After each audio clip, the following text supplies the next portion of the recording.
point. Okay, so we've got a lot to do, and then Kevin will teach us afterwards. So what we basically did is we said that generally the Gemara's format is there's a biblical source, which will be obviously the most strong, and it supersedes any logical argument. But there are some cases where they use different mechanisms of hermeneutics, such as Gezerah Shava, Hekesh, etc., Kal Vachomer, Dayu. It's in the Art Scroll, in the Shachrit, I think it's on page 39 or so, where it goes through certain principles.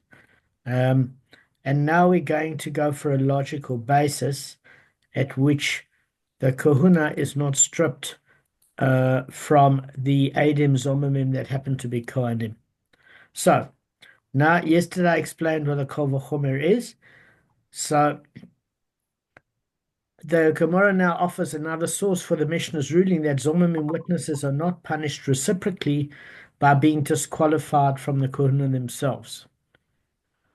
Bar Pada said that the source for this Mishnah's ruling is a logical conclusion. It's a Kal Vachomer. And what is that logical conclusion? Is as follows: is it's saying what he's saying is that even if a Kohen who disqualifies the offspring he produces from a woman that is forbidden to him, he himself, guys, does not become disqualified as a result of this forbidden union. So, in other words, a Kohen who cohabits with a woman forbidden to a Kohen might not be welcome in the community. He might not get aliyahs, but he certainly doesn't lose his Kohen status, and to the degree that he can certainly bless the community. I don't know if the community would receive his blessing with relish, but he doesn't get stripped of his Kohen status. However, the child of this union is a halal, which means they become a normal Yisrael. So his ruling is if a Kohen can do this to himself by an actual act of sexual immorality, and what is deemed sexual immorality is if it's beneath him to have this union and it's forbidden. It's sexually immoral for him because he cannot marry her, and then it's a union A, out of marriage, and B, forbidden for a Kohen. And if this doesn't even disqualify him as a Kohen himself, then a witness who sought to disqualify a Kohen by his false testimony, but actually didn't disqualify him because his testimony was actually discredited. His view is that that person should certainly not become disqualified. Now, for some reason, I'm hearing myself in the background. So I don't know if you guys can mute yourself. There seems to be a bit of a relay and call. You can obviously ask me any questions you have. So, again, it's not as if there's two logics Parpada's saying. He's saying, number one, the Kohen himself doesn't lose his Kohen status by this actual forbidden sexual act. His progeny are no longer Kohanim.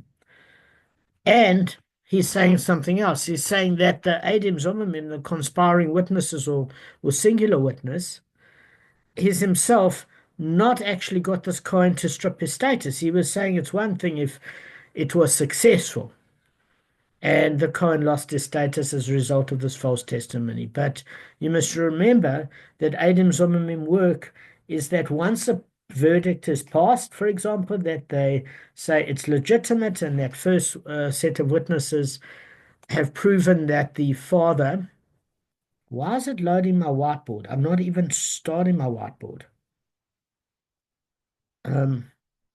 Lance, are you trying to do something at the moment? Guys? I don't know what's going on. Okay. Try again. Okay, I'm back now.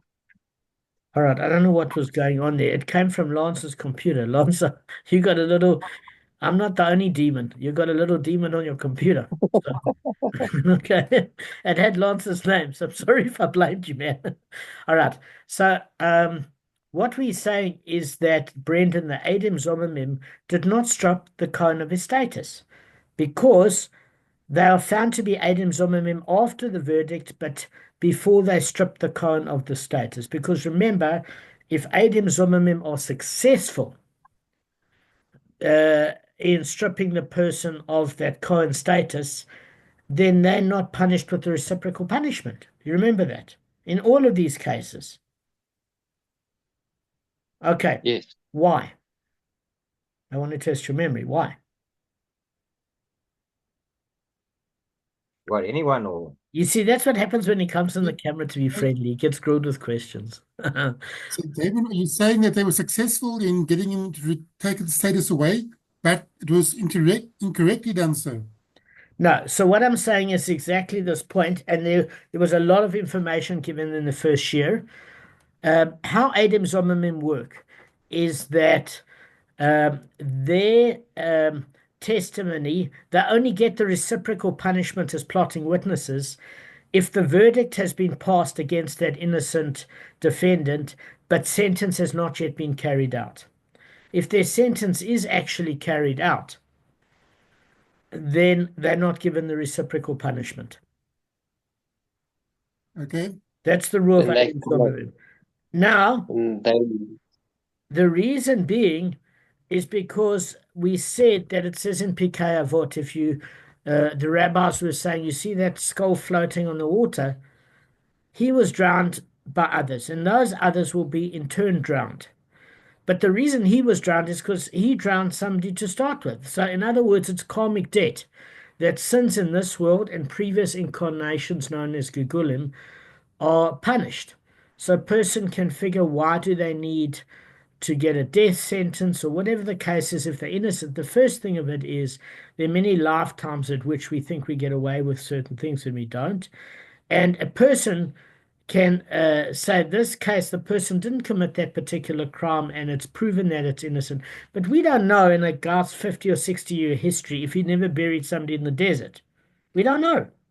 So therefore, if the courts carried it out, it was by decree of Shemayim, and therefore the reciprocal witnesses are not punished. That's one reason, Lance. The second reason is that teshuva is too good for them.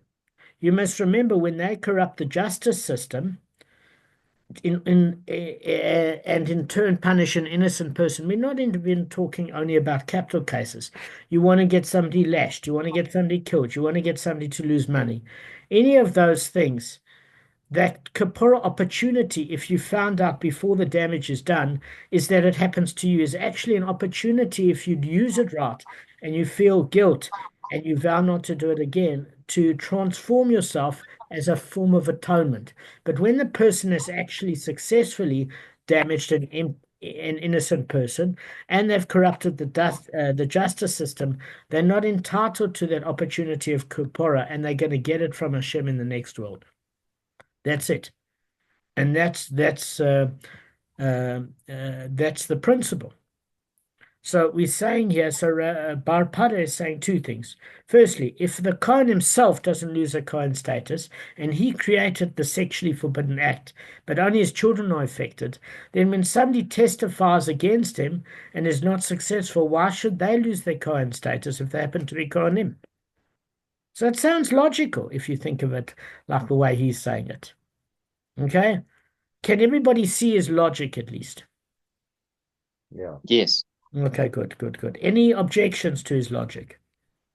And you better have a solid argument because I'm going to grow you. Guys? No, so, okay, good. By the way, if ever anybody puts their foot in the doo-doo, we edit that out of the YouTube videos so you come across as being Talmid Chachamim and geniuses, just so you know. We know this in Bava Kama, Lord. Some of the guys, including myself, we did everything from see, unfortunately, images when we were doing public sharing we shouldn't have seen, like a lady or two in bikinis in summer, which we had to edit out, to guys putting their foot in their mouth, including myself, which we edited out. So everybody looked good on YouTube.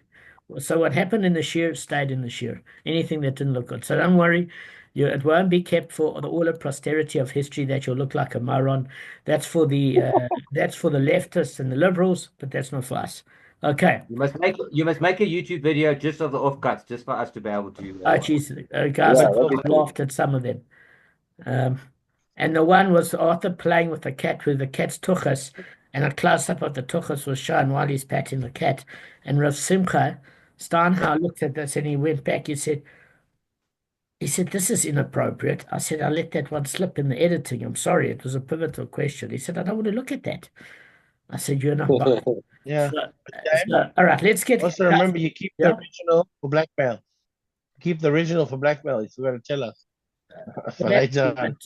But you've got blackmail on me because all you have to do is when I need RT help is refuse and I'm in trouble. All right, guys. So Bar Pada seems to make sense.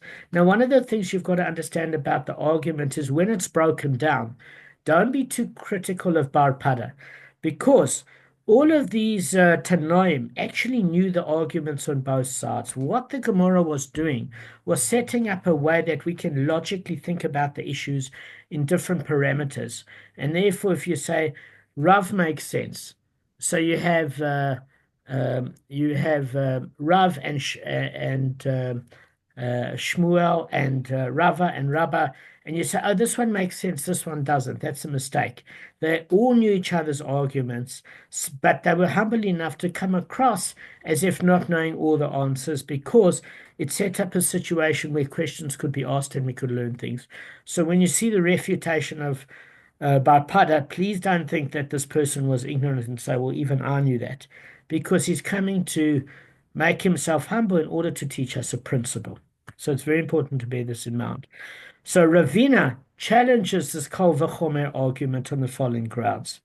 So why is it a Kal V'chomer argument? Because Bar Pada says, if even the person that created the sexually forbidden sin himself is not prohibited from keeping his Kohen status, even more so, a person that actually just testified and the testification didn't make that Cohen lose his status because sentence wasn't passed and the verdict was done, but there was no stripping of the Cohen status, then why himself should he be able to lose his Cohen status? So a Kal V'chomer means even more so in a simple way.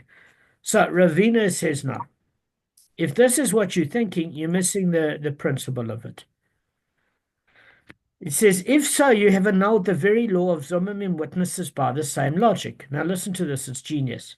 Now, if even the false witness who succeeded in having his victim stoned by the court is not stoned in turn when his testimony is later discredited by Hazama, so he's going back to that case in Sanhedrin 89a, say that the Torah basically decrees the punishment for Zomimim witnesses only if their victim has not yet been executed, or if it's not a case of a death penalty, the sentence has not yet been carried out, whether it's a monetary obligation or corporal punishment or an execution.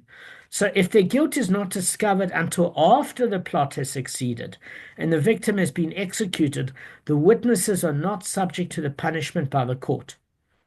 So the scriptural derivation of this ruling, which actually seems to run counter to logic, is going to be discussed more in the fifth daf. So he's saying then the false witness who sought to have his victim stoned but did not succeed in having him stoned in Sanhedrin because the witness was proved false by Hazama before the court, carried out the execution, he should certainly not be stoned by the court for his false testimony. Nevertheless, this is a case in which the Torah decreed that a Zomim witness does suffer the same penalty he sought to inflict. So we see from this that the Torah's decree in regard to Zomim witnesses precludes comparisons between the witness attempted and what they actually accomplished. Therefore, Bar Pada's Kal V'chomer is similarly invalid. So what he's basically saying is as follows, is that Bar Pada's logic is flawless. Why is it flawless?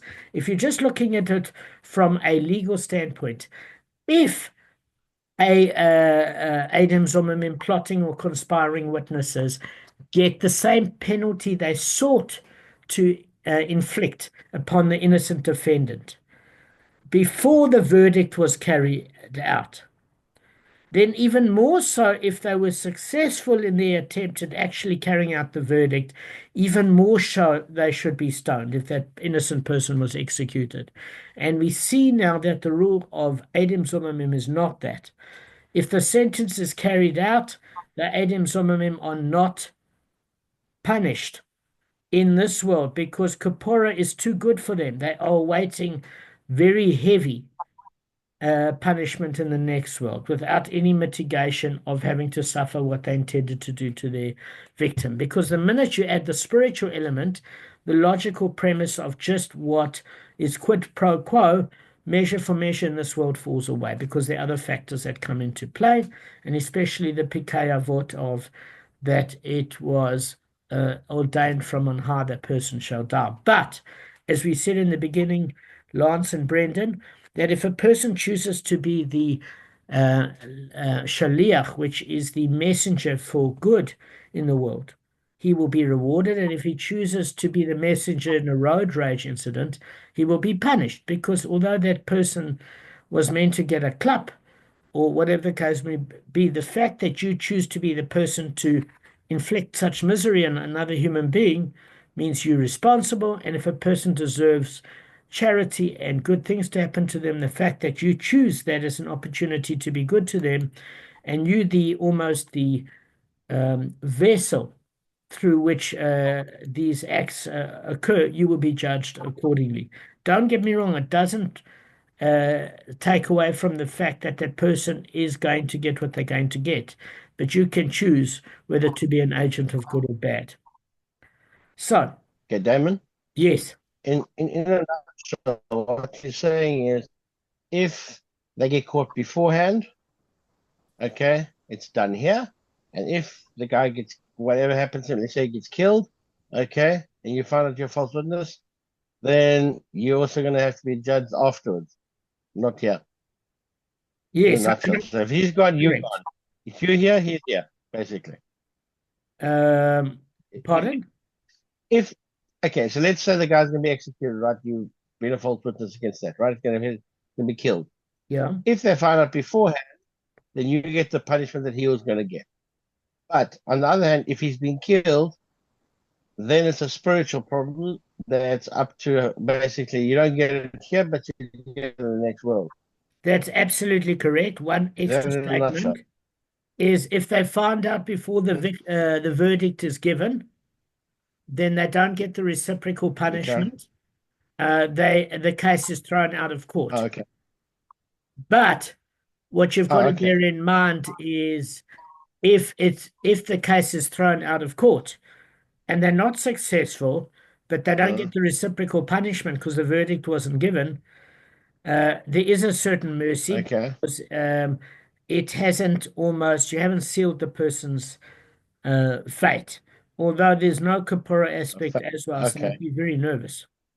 But it's certainly not bad as having kept quiet and being aware when sentence was passed and letting one's conscience not prick.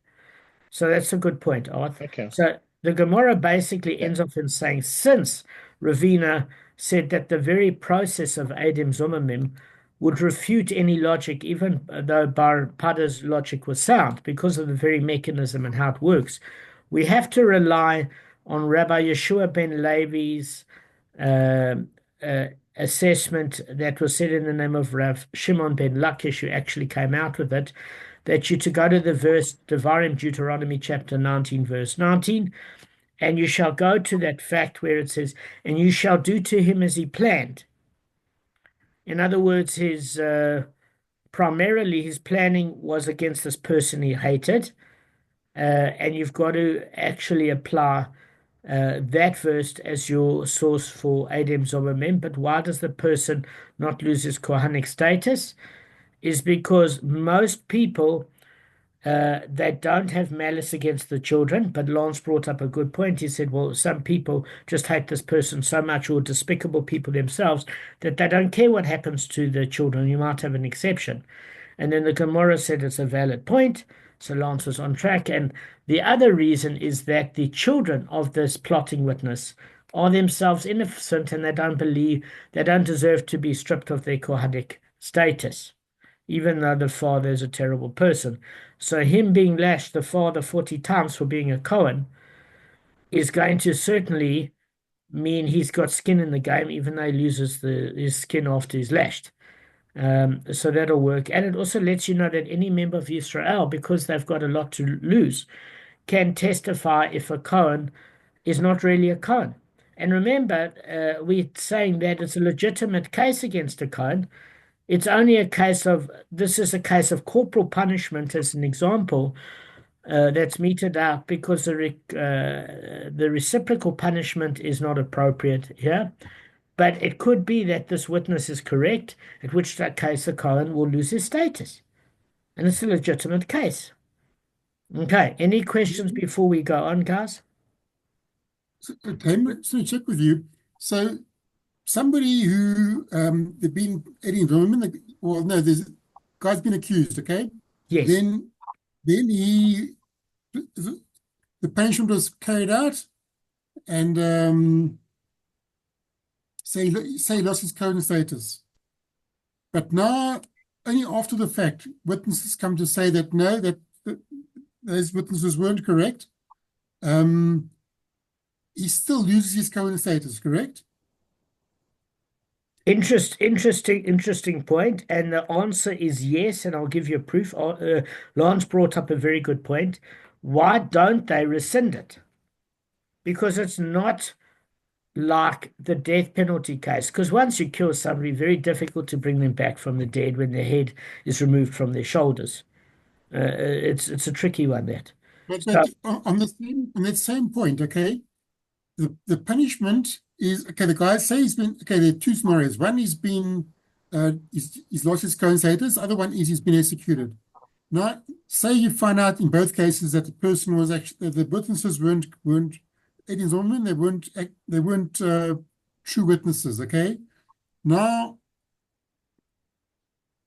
the children of those Eddie Zolman men, they shouldn't be punished, because in much the same way that at any point in time, somebody accused can be proven to be innocent. You follow the okay, so let argument? me see if I understand what you're saying. Hang on, Lance. Are you saying that it also affects the children if he's not reattached with his Cohen status, and therefore it doesn't I'm just saying damage him? it shouldn't affect the Eddie Zolman's children, It doesn't. because It never it does. doesn't matter. You mix it, you're No. conflating two different things. You asked a brilliant question and then you got confused. But I'm going to give it to you as the fact that you got one part that was brilliant and one part that needs a little bit of work.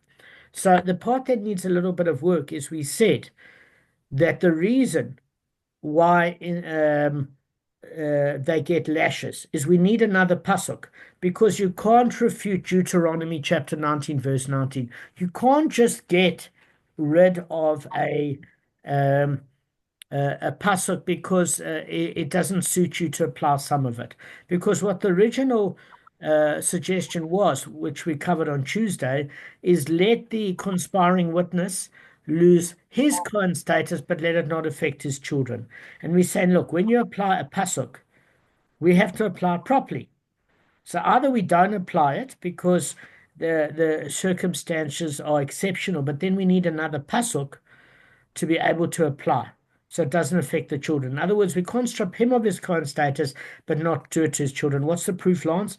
It says, we shall do to him as he intended to do, meaning he intended to do, which was your point the other day, to both the Cohen, to strip him of his status, and the children. Whilst he didn't dislike the kids, he knew the kids were going to be affected. And therefore, if you apply that pasuk, this Adam Zomimim should they should lose their children's Cohen status, because that's what they intended to do to the victim. That's exactly what the pasuk is saying, and we're saying, but it's not fair to the children, and therefore we need to find another pasuk where, in certain cases where it doesn't match exactly for Adam Zomimim or the other considerations, a pasuk is just as strong as another pasuk. So we're going to discuss coming up, where's the pasuk that you can get lashes in certain cases and still fulfill Adam Zommerman with having skin in the game and having punishment, even though it's not identically reciprocal. So that was your point the other day, which was brilliant.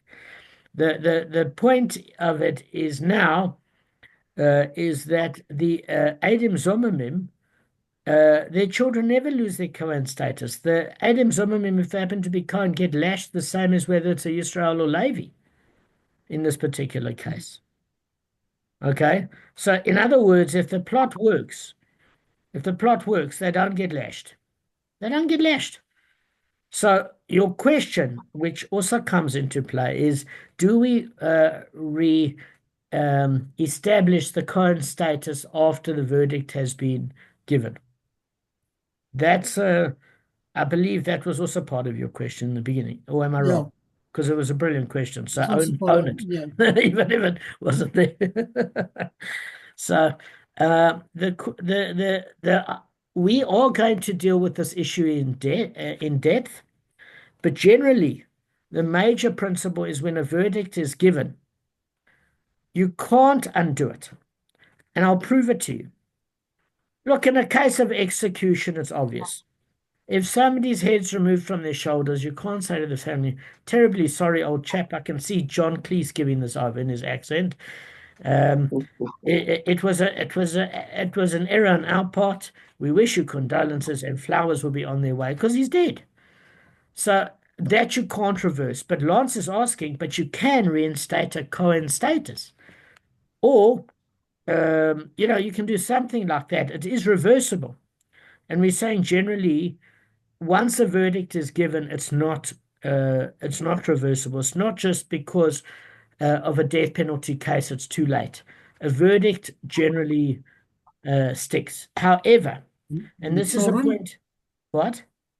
his children, So, however, this is Lance's point, is that why do the children deserve to lose their Cohen status?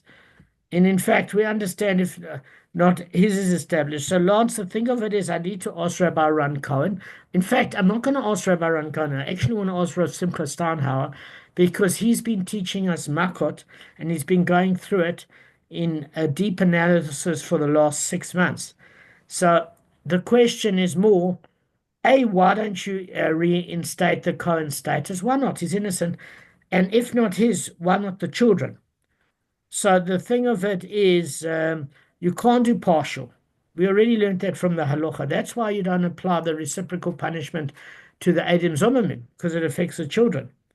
And once the status is stripped, it probably, from what I've learned, it doesn't get reinstated once the verdict is carried out, because we learned in a case, Gavin, if you remember in Sanhedrin, where at the point where so I need to see what happens if the kids. I know, Lance, you can't separate what happens to the child as far as the Adam Zommerman. So they would have to, if they had to reinstate the children, would have to reinstate the father. So I need to ask Rav Simcha Stein, how is that possible? Because they won't reinstate the children without the father. It would be a bit of a difficulty with the pasuk, even for the person themselves. But as far as a monetary case is concerned, there is a discussion, and I remember having this with Tristo at Mahasha, as to with monetary cases, can that be reversed? In other words, can you bring a countersuit argument, a counter lawsuit argument, in which to extract your money back because it's reversible? And if those opinions say yes, because there's some opinions that say no, some say yes, why can't you do that with the Cohen and his children? So let me find out for you. I think it's a great question. I don't know. I think it's a great question. I don't know. So can I get back to you guys on that? Yeah. I think it's a very good question too.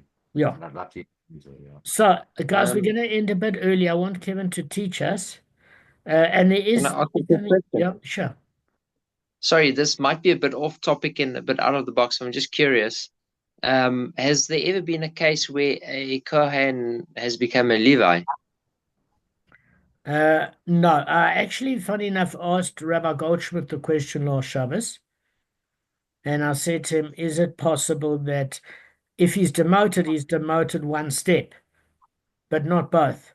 And he went to look it up. He said, I don't think so, but this is Rabbi Goldschmidt's humility. He said, I really don't think so from what I've learned. And he went to go and look it up on Friday night when I was there, and 2 weeks ago. And he said, no.